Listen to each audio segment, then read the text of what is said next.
Welcome back, Defenders. Things in the world right now are happening so fast, I can't even make update videos. By the time I research and put this video together and publish it, the information might already be outdated. That's how fast things are moving. Russians in Syria are being urged to leave the country. Rebels enter Damascus. Assad flees the capital. Assad's regime in Syria has ended. There's reports that he died in a plane crash, or he's already made it to Moscow and has been granted asylum. We don't at the moment know exactly where Assad and his family is, but they're not in Damascus. They're not in the country. They're either dead or they've fled. And with these map updates, like, the map makers couldn't even make them fast enough to keep up with the advance of the rebels and the collapse of the Assad regime. So that was like 2 days ago. This was yesterday. You had rebels coming from the south as well as the east and the north. Homs was taken. We didn't even talk about that. And here's the map. Assad's regime has collapsed. Where Syria goes from here, that's a complicated story. Obviously, you got consolidation with the Kurds in the north, and then various rebel factions with their own agenda, their own ideology. Syria is not a unified country. This isn't the end of the civil war per chance, but Assad and the Russians are no longer part of the equation. The people of Syria can now have this discussion or fight for what the future of their country is going to look like, and Vladimir Putin is not going to have a say. Whenever a dictator is deposed, you get the usual videos. First thing to happen is the people topple all of the statues and monuments to Assad and his family members. But my personal favorite thing about when dictators fall is when ordinary people start going through their palaces. We already saw the video of Assad's palace in Aleppo, and this is the presidential palace in Damascus. People are just walking in and walking out with whatever they want. Let me share this video.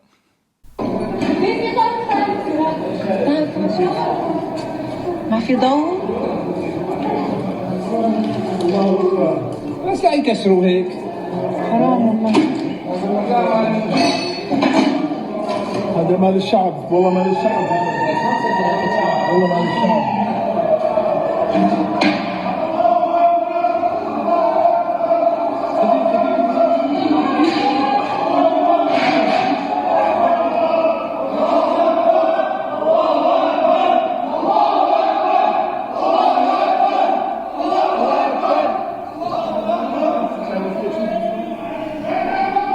So the residence appears to be without power, so the camera's kind of dark. But more interesting is Assad's garage, his car fleet. The citizens of Syria found his automobile collection, and it's kind of impressive.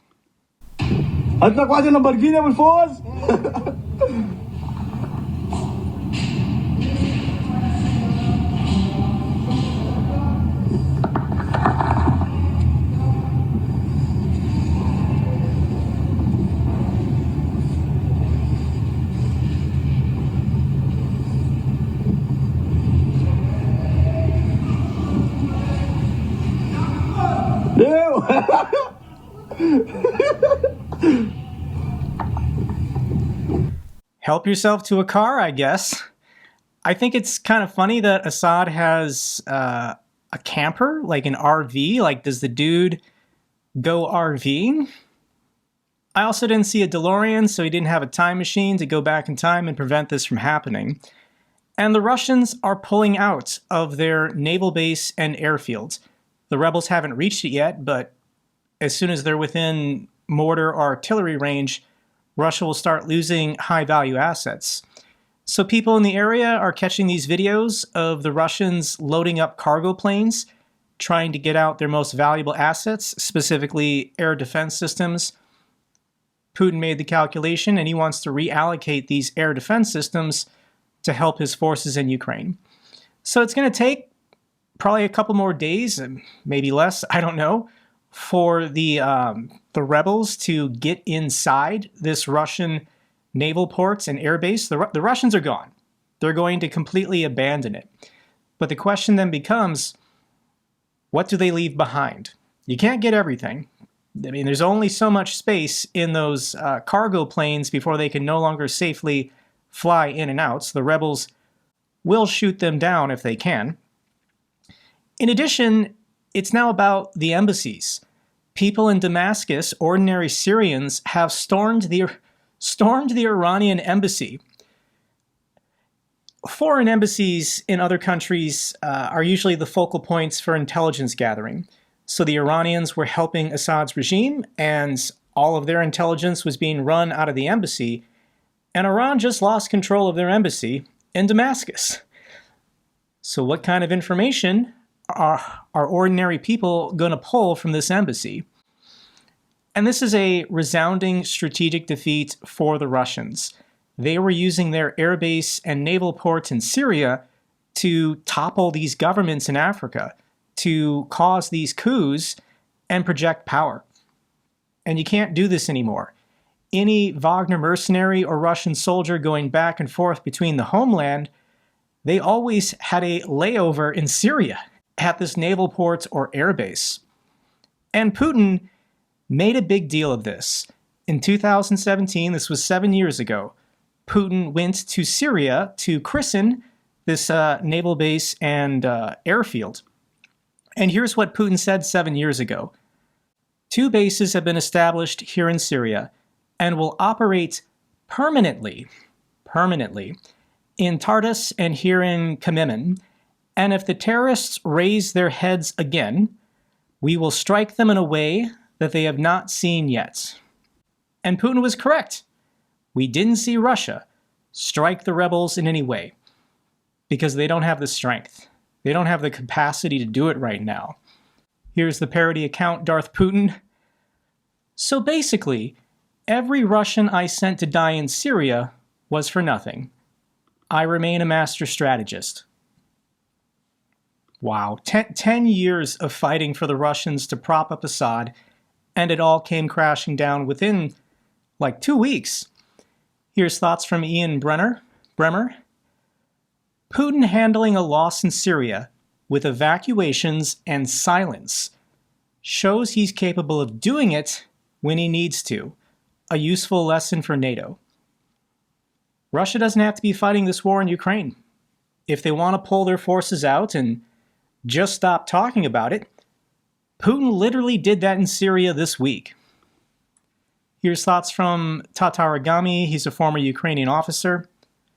One of the biggest lessons from Syria is that just a month ago, almost no one could have predicted the Assad regime would fall today.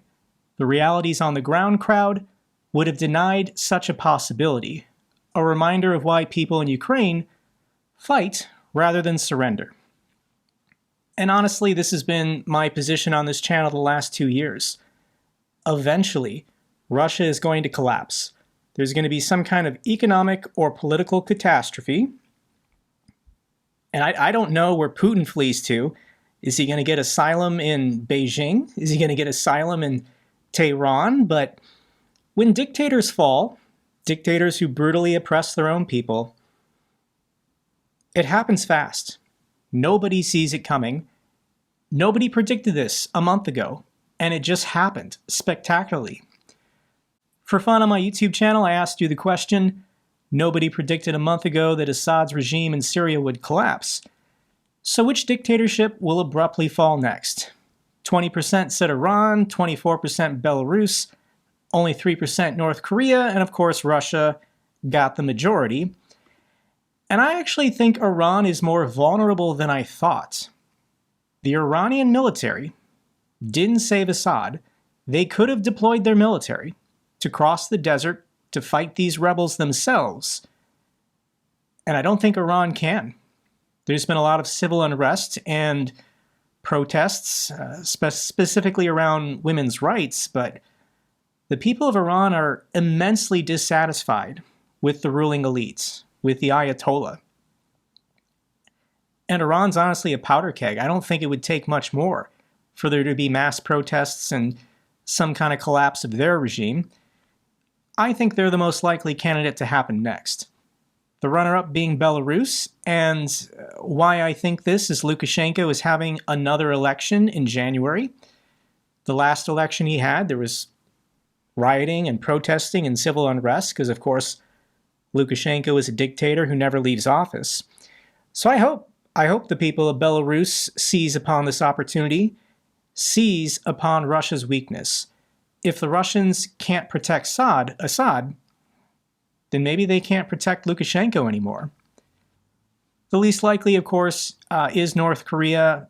Just nothing gets in or out, and they're geographically isolated, so unless North Korea erupts into civil war, I don't see the Kim family falling anytime soon.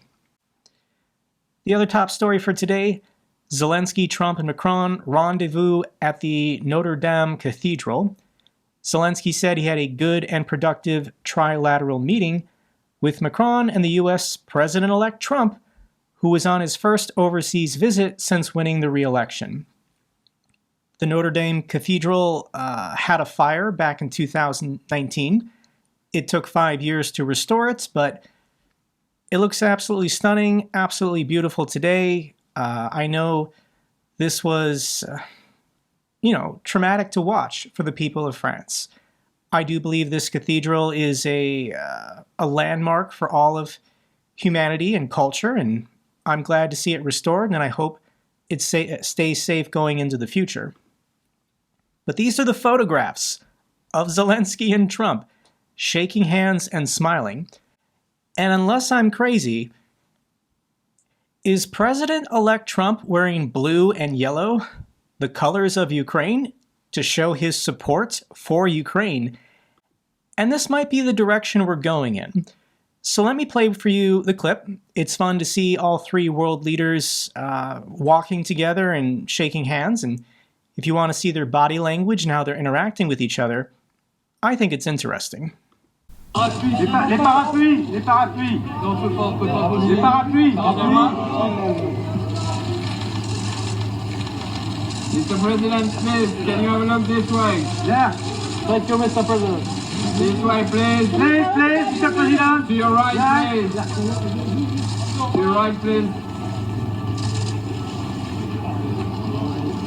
Mr. President-elect.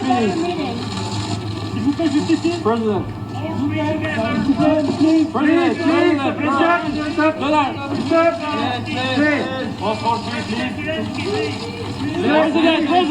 Everyone's friends, everyone's getting along. This is a fantastic photograph of Macron speaking with Trump and Zelensky. Their meeting together lasted about 35 minutes. And this is what we need to do. This is what I've been saying for the last month. Talk to Trump. Spend time with him. Make the argument. I do think the last 4 years, President Trump was politically isolated because of January 6th. I don't think people in Europe were predicting that he would come back, win the nomination, and then win the general election. But now that he has, talk to the guy. Make the arguments. Try to persuade him. Donald Trump can't do this with Vladimir Putin. He can't hang out and go to a reopening of a historic landmark in Russia, but he can do it in France. And bless Macron, I think he understands the situation and he made this meeting happen. He convinced Trump to come to Paris for the reopening, and then he invited Zelensky. Oh no, the three of them just happened to be together and they can talk about Russia. This is good news. And we're seeing the results. This is insane. Russia's lost 600,000 troops in Ukraine and is powerless in Syria, according to Trump. This is a channel first. I am pulling up Truth Social to go to Donald Trump's account to read you this tweet. This tweet is so insane. And here's what President-elect Trump says. Assad is gone. He has fled his country. His protector, Russia, led by Vladimir Putin, was not interested in protecting him any longer. There was no reason for Russia to be there in the first place. They lost all interest in Syria because of Ukraine, where close to 600,000 Russian soldiers lay wounded or dead in a war that should have never happened and could go on forever. Russia and Iran are in a weakened state right now. One because of Ukraine and a bad economy, the other because of Israel and its fighting success. Likewise, Zelensky and Ukraine would like to make a deal and stop the madness. They have ridiculously lost 400,000 soldiers and many more civilians. There should be an immediate ceasefire and negotiations should begin. Too many lives are being needlessly wasted, too many families destroyed, and if it keeps going, it can turn into something bigger and far worse. I know Vladimir well. This is his time to act. China can help. The world is waiting. Okay, there's so much to unpack here. The first thing is, Donald Trump has access to the president's daily briefings. The intelligence briefings that President Joe Biden gets every day. Donald Trump is also now getting them because he's going to be president on January 20th. And I think Donald Trump is revealing the classified information about the casualty counts. And if this is accurate, if this is true, I don't know if it is, then according to US intelligence, Russia has lost 600,000 soldiers killed and wounded. The Ukrainians have lost 400,000 killed and wounded. We don't know specifically how many killed. Obviously, there's usually more wounded than killed. But this is also kind of news. Zelensky and Ukraine would like to make a deal and stop the madness. I think Zelensky has hinted at this, that as long as he can obtain NATO membership, there can be a freeze in the current front lines, and then through diplomatic means, maybe after Putin dies, Ukraine can get their territory back.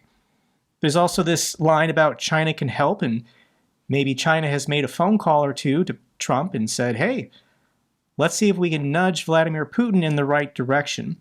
But this is a slap in the face of Putin. Assad is gone.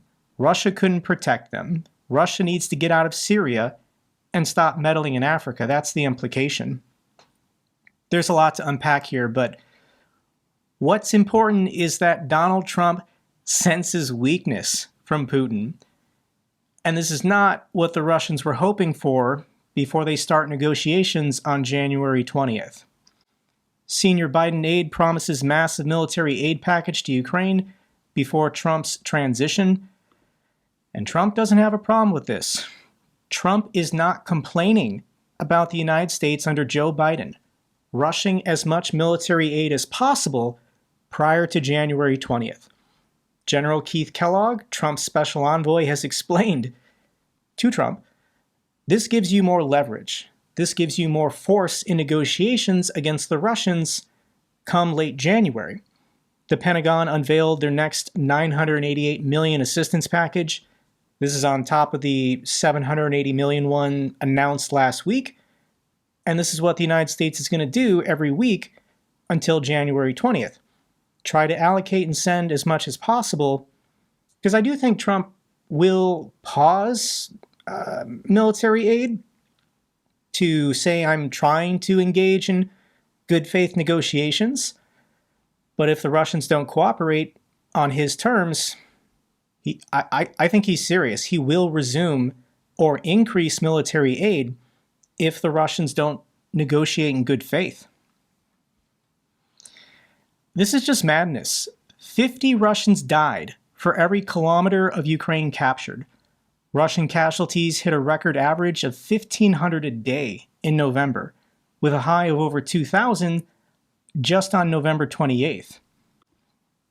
Here are thoughts from Andrew. He's the guy who's been cataloging and confirming visual losses on the battlefield for both Russia and Ukraine. You can see all of his links. You can see all of his evidence provided. These are the visually confirmed losses, and he's the guy currently tracking it all. And here's what he's saying. I know a lot of people are currently obsessed with Russia's advances in Ukraine, but I personally see these advances as largely a failure of the Russian military. They are dumping entire divisions directly into combat and advancing only a few kilometers, while sustaining absolutely catastrophic casualties. The families of the soldiers are reaching out, begging for information about their lost sons and husbands. The way Russia is using their forces is unsustainable, and I guarantee you, they are angry at their pace of advance.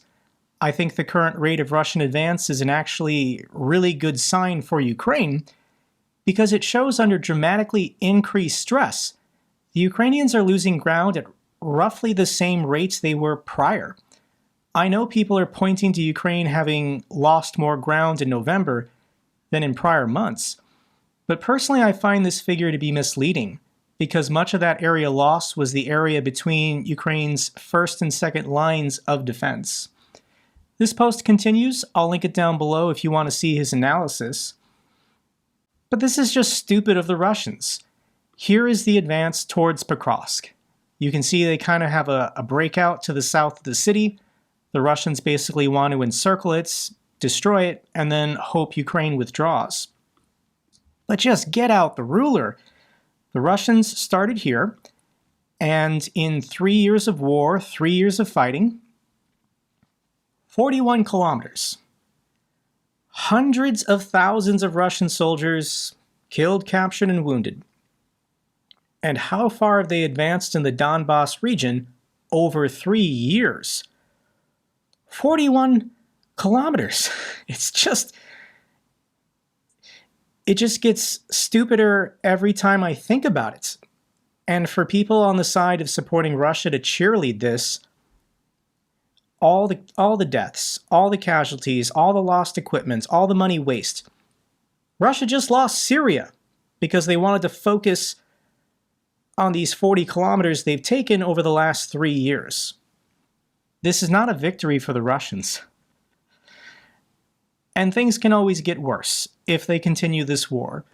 Ukrainian Navy strikes Russian-controlled gas platforms in the Black Sea with new marine drones. This is a new thing. This is a gas rig in the Black Sea that used to belong to Ukraine. The Russians seized it when they took Crimea. And Ukraine just invented a new thing. This is a new technology, and this is pretty horrifying, but it's a drone boat. So the drone boat drives out hundreds of kilometers to get to the gas rig. It then has a small FPV drone that launches from the drone boat. So the FPV drone obviously can't go that distance. It's a quadcopter running on a battery. So the drone boat goes out to a safe distance. Obviously, these oil platforms have defenses. They have radars. They can see the boat coming.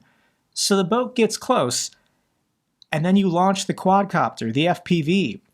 It takes off and then either drops explosives or slams into the gas rig or the oil rig. There's nothing Russia can do to stop this.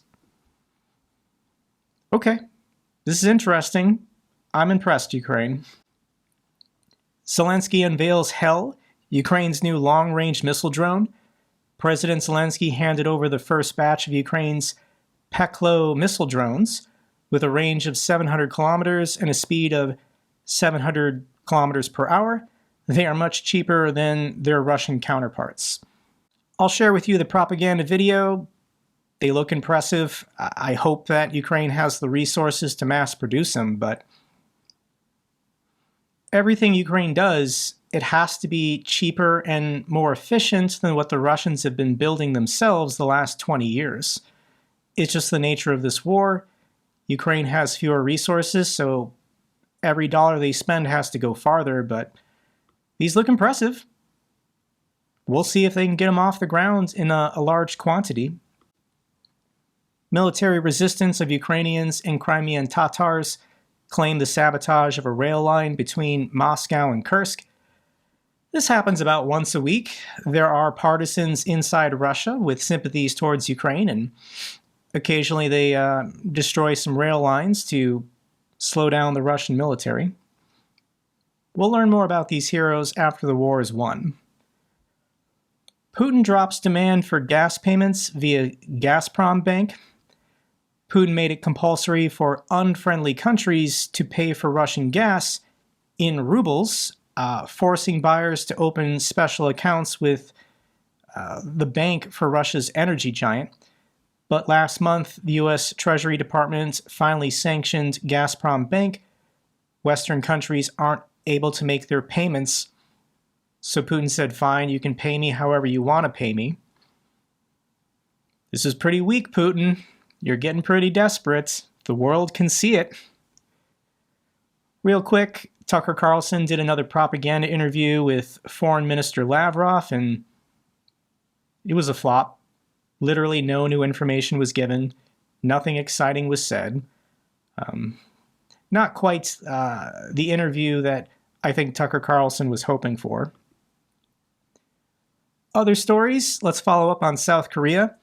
There was a vote yesterday to impeach President Yoon, and the opposition party boycotted it. They refused to show up, they refused to vote, and they're trying to protect the leader of their party by saying he's going to resign voluntarily soon. They're not saying when. And this is not politically smart. I understand this political party, they're trying to protect their reputation, but this was a failed military coup, and if you want your political party to survive, just vote to impeach the guy, get rid of him.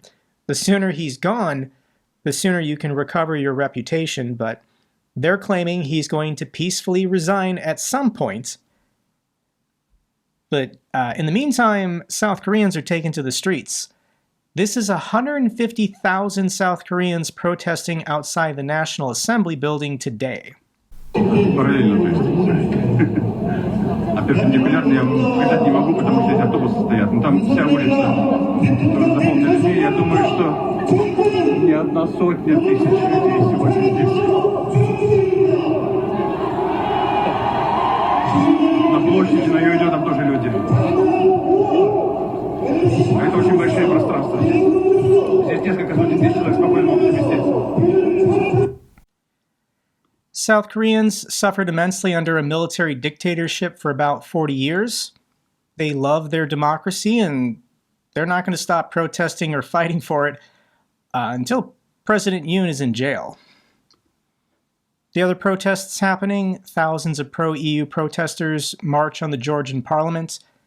The Georgian prime minister, this is the guy who supports Russia, vows to eradicate opposition amid pro-EU protests. This is going to go on for weeks. This is going to go on for months. The people of Georgia right now are fighting for their democracy. And you might be developing a pattern here, might be seeing the pattern, but they're sensing weakness from the Russians. The Russians couldn't hold on to Syria. Can they hold on to their control of the Georgian parliament? I do want to share with you a couple seconds of the crowds protesting for their democracy.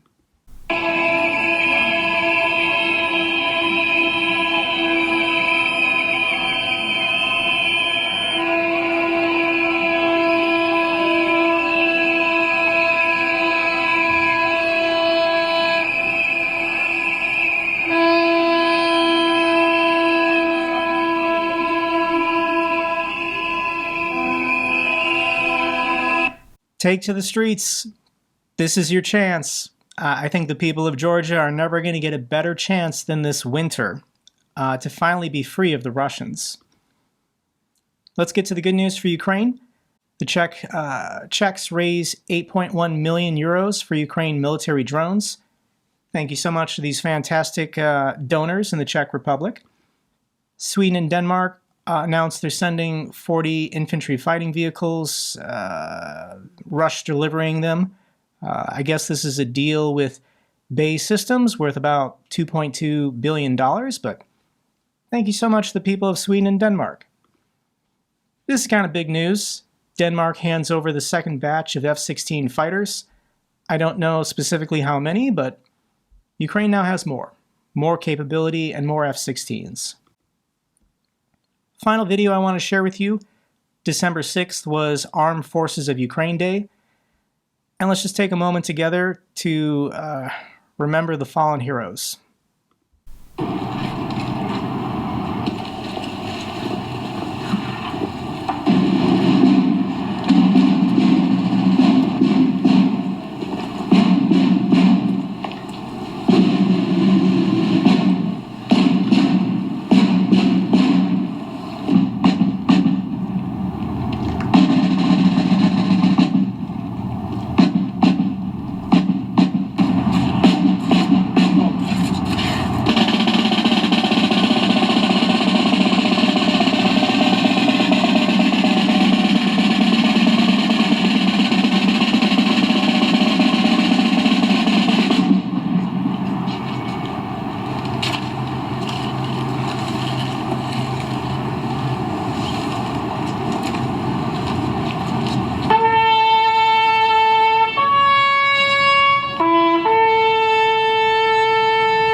That's all for this update video. Glory to Ukraine, glory to the heroes. If you found this video informative, give me a thumbs up. Best way to support the channel. Comments and questions, let me know down below. I love hearing from you guys. Till the next video, keep defending the truth, keep defending democracy.